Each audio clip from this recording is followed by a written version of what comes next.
So the Houston Texans, where do they go from here following the loss to the Baltimore Ravens? When you look at this thing, there's reason for optimism, but I also do think when you look at this roster and you ask what's next, it's also kind of a dose of reality. How so? If you ask, if you think a team's really close to getting to a certain point, even the Texans in 19, and you ask what they needed, it's usually three things. They could use corner, tackle, maybe some interior D-line help. There's a lot of things that this team could use. They're not going to touch the offensive line because they have so much invested in it. So they've already kind of set that up. But let's just look at the places where the Texans are going to need some help. And Nick Caserio, the good thing is Nick Caserio has been able to do a good job bringing in guys, and the quality of free agents going to increase. But if you're asking me, what do they need? I think they need more receivers. They damn sure need more running backs. They need to start taking that serious. They need to figure out what they're going to do at tight end and whether or not they're going to bring back Schultz. And even then, I think they need some tight ends. They're going to need to get corners behind Derek Stingley, although you feel good that Derek Stingley is a cornerback one, so you can adjust accordingly there. It's not you feel better about that. They could perhaps use upgrades at safety. And then we just go around it's not like this team is a few pieces away. Now, obviously there's other factors that come into it, but there's a lot of stuff when you start filling out that wish list. See, I think all those things though, you have to prioritize running back and wide receiver. I think I think offense should be the priority. I think there's two levels. The first level is we got the guy at quarterback.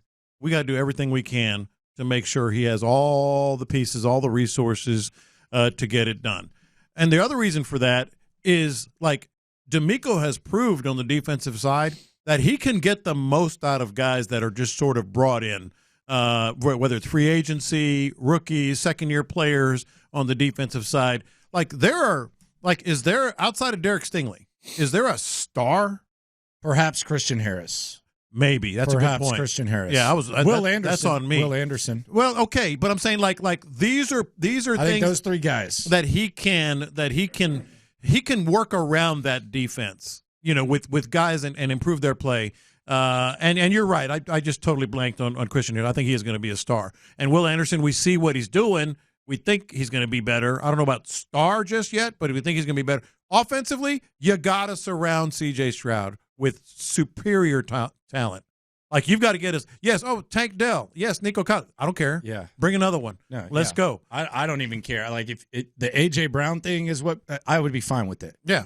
I mean, you need multiple running backs. You need wide receivers. Get to where this offense, it's not even a question as to whether or not they're going to show up. Yeah. And the depth is such to where you figure that out because DeMeco can coach up the defense. Yes, the defense on Saturday, they ran out of gas. The game plan that DeMeco had in that first half, you should have had more than a puncher's chance to win. Matter of fact, you probably should have had a 10-point lead at halftime. At least 3 or 7. Yeah, you probably should have had a 10-point lead at halftime or something. I mean, you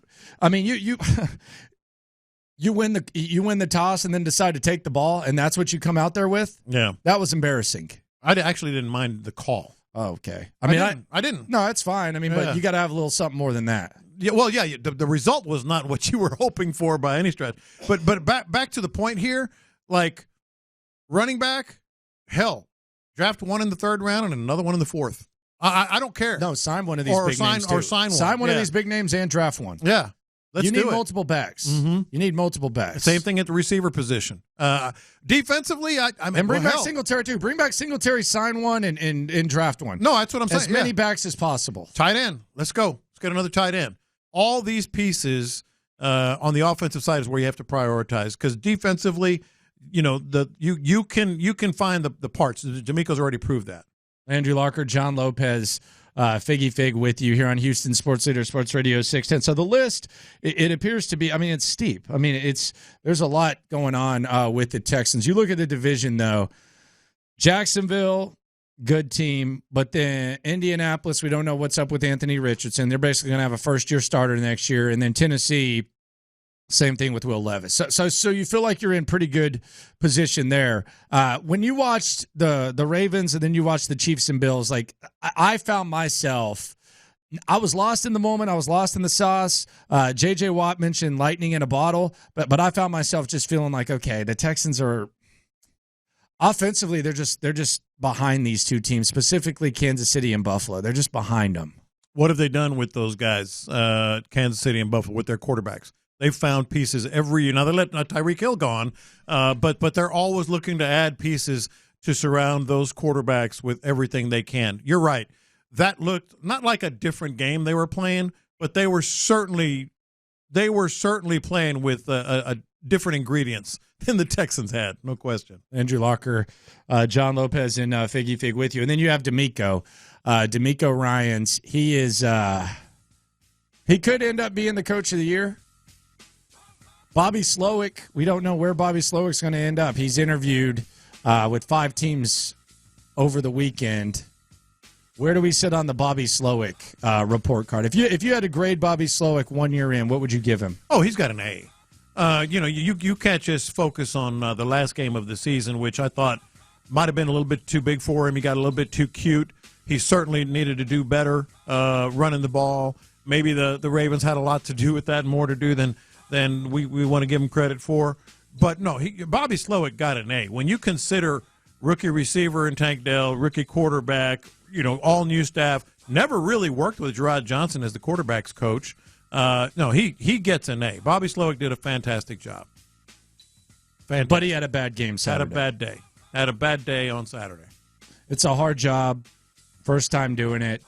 Head coaching, TBD. Will Bobby get that?